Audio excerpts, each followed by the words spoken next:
الحمدللہ وحدہ والصلاۃ والسلام علی من لا نبی بعدہ اعوذ باللہ السمیع العلیم من الشیطان الرجیم رب ادخلنی مدخل صدق واخرجنی مخرج صدق واجعلنی من لدنک سلطانا نصیرا۔ آج میں بالکل ایک مختلف موضوع پہ گفتگو کرنا چاہ رہا ہوں جس کا اب تک ہم نے جو گفتگو کی اس سے بظاہر کوئی تعلق نہیں ہے، لیکن کچھ معاملات ایسے ہیں ہمارے تاریخ کے جن کی طرف توجہ کم گئی اور میرے نزدیک ان میں ایک سبق ہے۔ ان میں سے ایک معاملہ ہے کہ مدینہ میں جب رسول اللہ صلی اللہ علیہ وآلہ وسلم تشریف لے کے گئے تو وہاں اتنی زیادہ پذیرائی کیوں ملی۔ میں تھوڑا کانٹیکس دیتا ہوں مختصراً۔ آپ کا صلی اللہ علیہ وسلم خاندان مکہ میں تھا، مکہ کا سب سے معزز خاندان، ابراہیم علیہ السلام کی اولاد، کعبہ کے متولی، تمام عمر لوگ آپ کو صادق اور امین کہتے رہے۔ حضرت خدیجہ سے شادی فرمائی، نیک عورت، امیر عورت۔ اس سارے کے باوصف 13 سال آپ نے مکہ میں اللہ کا پیغام پہنچایا صلی اللہ علیہ وآلہ وسلم۔ بہت کم لوگوں نے قبول کیا۔ اگر میں موٹے موٹے نمبر ملاؤں رف سے تو 180 کے قریب لوگ کہتے ہیں حبشہ گئے تھے اور 313 تھے بدر میں۔ تو اگر ہم یہ سمجھیں کہ 313 مرد تھے، اتنی عورتیں بھی ہوں گی، بچے بھی ہوں گے، تو یہی سارے لوگ تھے، 400-500 جو مسلمان ہوئے۔ صلح حدیبیہ میں 6000 لوگ تھے، فتح مکہ میں 10,000 ہو گئے تھے۔ حجۃ الوداع پہ کہا جاتا ہے شاید 1 ملین بھی تھے۔ تو یہ کیا ہوا؟ اس کی ایک بیک گراؤنڈ ہے۔ وہ بیک گراؤنڈ وہی ہے جو ہم نے پچھلی گفتگو میں کی تھی کہ جو مارکیٹنگ ہے، کسی کمیونیکیشن کی جو ریچ اور فریکوینسی ہے، وہ اس کمیونیکیشن کو قابل اعتبار بنا دیتی ہے۔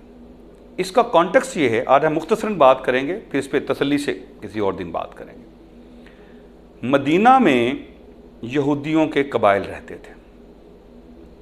یہودیوں پہ جب بابل سے حملہ ہوا اور وہ ان کو مار پیٹ کے ساتھ لے گئے، ہیکل سلیمانی گرا دیا، گھوڑے باندھ دیے، 12 قبیلے تھے، وہاں جا کے انہوں نے ان کو غلام بنا لیا۔ کچھ لوگ وہاں سے بھاگ کے مدینہ آ گئے۔ یہی وہ لوگ تھے جنہوں نے پھر مدینہ میں بستیاں بسائی۔ تمام یہودی اپنی کتابوں کی معلومات کے مطابق ایک آخری پیغمبر کا انتظار کر رہے تھے جس نے آنا تھا اور ان کو دوبارہ دنیا کا حکمران بنانا تھا۔ یہ مدینہ کے سارے یہودی پچھلے کئی سو سال سے مدینہ کے مشرقین کو اپنی علمی فوقیت جتانے کے لیے یہ بتایا کرتے تھے کہ ہمیں عام نہ سمجھو، ہمارا پیغمبر آنے والا ہے، ہم پیغمبروں کی اولاد ہیں، ہم پیغمبروں کے ساتھ پیدا ہوئے، ہم پیغمبروں کے ساتھ بڑھے۔ تو مدینہ کے لوگ ان کی باتیں سنا کر ایک پیغمبر کا انتظار کر رہے تھے۔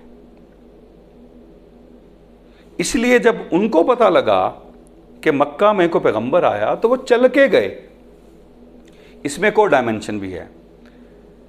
قریش نے ایک زمانے میں رسول اللہ کو صلی اللہ علیہ وسلم ڈسکارڈ کرنے کے لیے یہ طے کیا کہ حج کے موقع پر ہم لوگوں کو ان کے بارے میں بتایا کریں گے۔ تو حاجی جو آتے تھے ان کو کہتے تھے اس کی بات مت سننا، یہ جادوگر ہے، یہ تو مجنون ہے، یہ تو شاعر ہے، یہ تو عیسائیوں یہودیوں کی کتابوں سے لکھ کے لے آیا ہے۔ Again marketing. اس کا الٹ اثر ہوا، لوگوں نے کہا یہ کون بندہ ہے، ملیں تو صحیح۔ جب وہ ملے انہوں نے گفتگو سنی، کہا یہ گفتگو تو فرق ہے۔ پھر جب وہ مدینہ گئے یثرب والے تو انہوں نے یہودیوں سے ذکر کیا تو پتہ لگا کہ یہودی بھی ویسی گفتگو کرتے تھے ان کے بارے میں۔ تو وہ چیز جو قریش نے سوچی تھی کہ آپ کو ڈسکارڈ کروانے میں مدد کرے گی، وہ الٹا مددگار بن گئی۔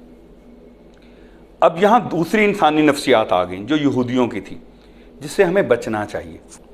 وہ کیا تھی؟ یہودیوں کو جب پتہ چل گیا کہ آپ تشریف لے آئے ہیں تو انہوں نے آ کے آپ سے سوال جواب کیے، بات چیت کی، پوچھ گچھ کی، اور جب ان کو یقین ہو گیا کہ یہ وہی پیغمبر ہیں انہوں نے بغاوت کر دی۔ قرآن پاک میں اللہ سورہ بقرہ میں فرماتا ہے بئس ما یشتروا بہ انفسکم ان یکفروا بما انزل اللہ بغیا ان ینزل اللہ من فضلہ علی من یشاء، کہ کتنا برا کام انہوں نے کیا، کتنا برا سودا کیا کہ اللہ کی وہ نعمت جس کا یہ خود انتظار کر رہے تھے اس کا انہوں نے اس لیے انکار کر دیا کہ اللہ نے وہ نعمت کسی اور کو دے دی، وہ فضل کسی اور کو دے دیا، ان کو نہیں دیا۔